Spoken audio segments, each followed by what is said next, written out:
Programme میں خوش آمدید ناظرین، میں اسداللہ خان ہوں اور آپ دیکھ رہے ہیں بریکنگ ویوز۔ ناظرین، اب سے کچھ دیر پہلے حمزہ شہباز نے ایک بڑی گرما گرم پریس کانفرنس کی ہے اور اس میں انہوں نے بہت سنجیدہ نوعیت کے الزامات لگائے ہیں ڈی جی نیب پر۔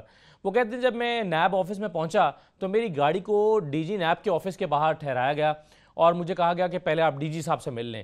تو میں نے کہا کہ جناب میں تو اپنی انکوائری کے سلسلے میں آیا ہوں۔ انہوں نے کہا نہیں، آپ ڈی جی صاحب آپ سے ملنا چاہتے ہیں۔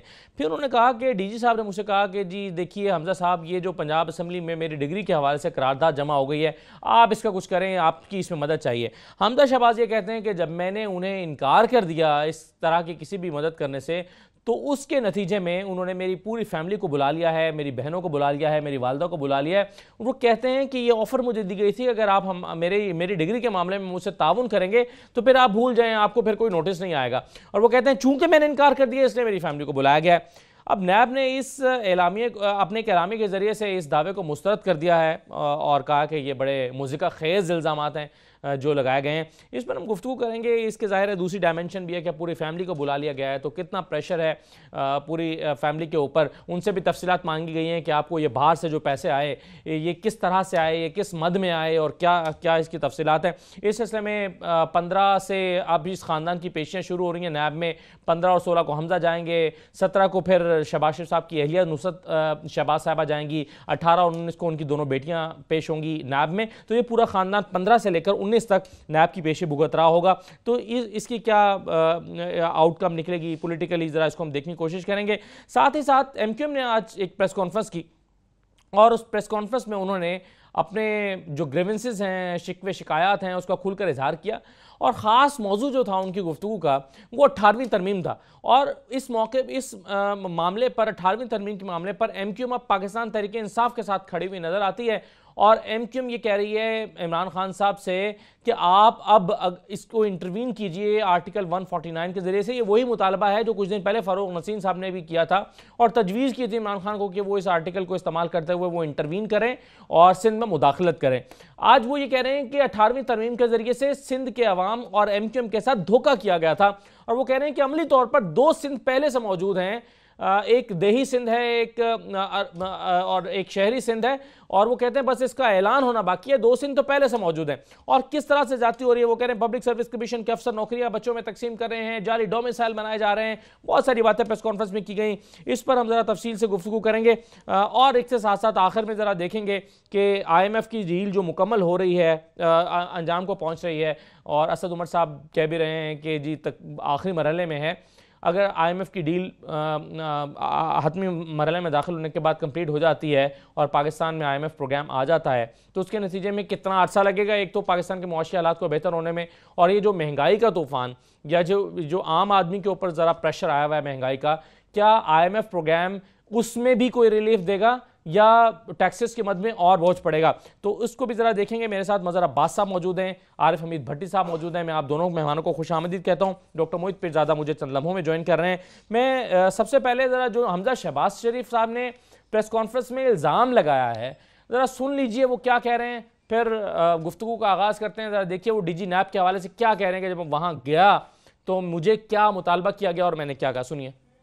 مجھے کہنے لگے کہ حمزہ صاحب یہ آپ کی اسمبلی میں میری جعلی ڈگری کی قرارداد کیوں جمع ہوئی، اس کو مہربانی کر کے واپس لیں، میں بڑا پریشان ہوں، اس کے بعد کال اپ نوٹس آپ کو نہیں آئے گا۔ میں آپ کو حقیقت بتا رہا ہوں، میں کیسے اپنا جو ہے اس کو واپس لوں۔ پھر کہتے ہیں کہ دیکھیں ہم آپ کو بلا کر جہاں پہ مجھے اچھا لگتا، میں ٹی وی پہ دیکھ رہا تھا آپ آ رہے تھے، آپ اپنا جو ہے آپ کے والد نے بڑا کام کیا ہے، آپ کیوں نہیں حکومت سے بات کرتے، ہماری جان چھڑائیں، آپ کو ہم بلاتے ہیں یہاں پر، مجھے نہیں اچھا لگتا، آپ کوئی آپس میں سیٹلمنٹ کر لیں، میں بڑا انڈر پریشر ہوں۔ اچنبے کی بات ہے کہ میری گاڑی کو ڈی جی نیب کے دفتر کے باہر پارک کروایا جاتا ہے، مجھے بڑا پروٹوکول دیا جاتا ہے، مجھے اپنا جو ہے نا وہ ڈی جی صاحب نیب کے دفتر میں لے جایا جاتا ہے۔ میں نے کہا میں تو انکوائری کرنے آیا تھا، میری میٹنگز ہیں۔